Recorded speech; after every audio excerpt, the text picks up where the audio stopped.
My extended family on my grandmother's side, the Benitz clan, held a family reunion in Argentina. Ostensibly, it was to commemorate the 125th anniversary of my great-great-grandfather, William Otto Benitz, establishing a ranch, or estancia as they're called in Argentina, on the Pampas, about 5 hours' drive northwest of Buenos Aires. First, we spent a couple of days in Buenos Aires, doing touristy things like tango in the streets, visiting flea markets, and acquainting ourselves with long-lost cousins who lived in town.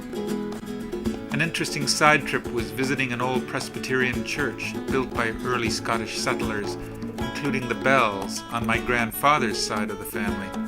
The church and graveyard are long abandoned, but we found church records and gravestones of our bell ancestors, which we scrubbed clean and recorded for posterity.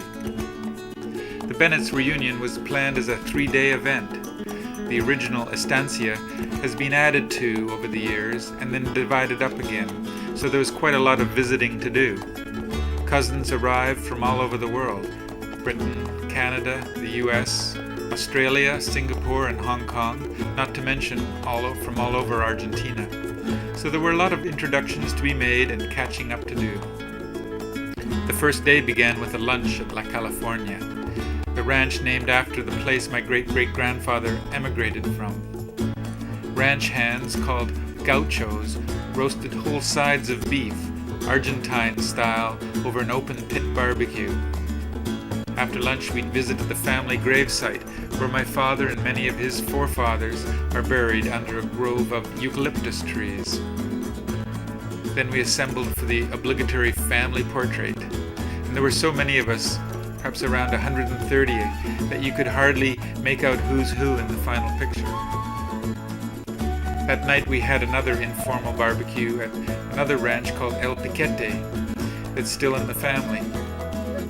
A cousin-in-law, Peter, brought along his accordion, and with enough Argentine red wine, we were soon singing and dancing together under the starry night sky.